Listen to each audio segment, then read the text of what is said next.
রহমানির রহিম। আসসালামু আলাইকুম সবাইকে। সবাই কেমন আছেন অবশ্যই জানাবেন, বলবেন যে সবাই কেমন আছেন। আজকে আমি চলে আসলাম মুরগি রান্নার একটা রেসিপি নিয়ে।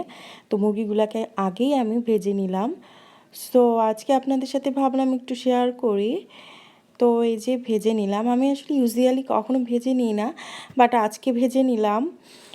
তো এই যে এখন হচ্ছে পেঁয়াজ পেঁয়াজ ভেজে নিচ্ছি।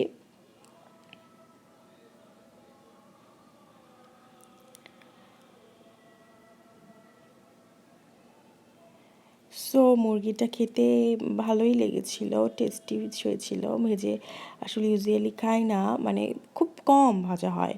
হ্যাঁ, এই যে মশলাগুলো দিয়ে দিচ্ছি, রেগুলার যে মশলা বাটা আমরা ইউজ করি, আমরা সবাই ইউজ করি, সেটা দিয়ে দিচ্ছি। তো খুব কমই ভেজে খাওয়া হয়, আমি এমনিই রান্না করি এবং আমার বাসার সবাই এটাই পছন্দ করে।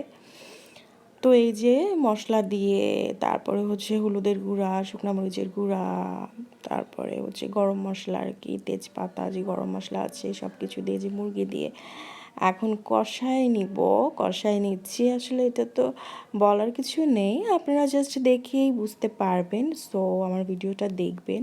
যারা নতুন এসেছেন আজকে আমার চ্যানেলে ভিডিওটা দেখতে, তাহলে আমার ভিডিও দেখে যদি আপনাদের ভালো লাগে তাহলে অবশ্যই চ্যানেলটা সাবস্ক্রাইব করে দিবেন আর বেল বাটনটা ক্লিক করে দিবেন প্লিজ, যাতে নতুন একটা ভিডিও আসলে আপনার নোটিফিকেশনে চলে আসে।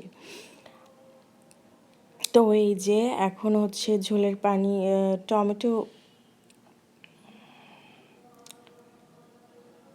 তো আমি এটার মধ্যে একটু টমেটো দিয়েছিলাম মাংসের মধ্যে। খেতে আপনারা যারা ইউজ করেন না তারা একটু দেখেন, মানে টমেটো দিয়ে দেখেন, খেতে কিন্তু ভালোই লাগে মুরগির মাংসে টমেটো দিলে। সো অনেকে দেয় আবার অনেকে ইউজ করে না যে টমেটো দিচ্ছি। সো যারা আপনারা হচ্ছে দেন না, সে আপুরে একটু ব্যবহার করে দেখবেন, টমেটো মুরগির মাংসে দিলে কিন্তু অনেক মজা লাগে। তো এইটাই আজকে আমার ভিডিওতে, মুরগির মাংসই দেখাবো। এই যে এরকম এসেছিল কালারটা। সবাই ভালো থাকবেন, সুস্থ থাকবেন, আল্লাহ হাফেজ।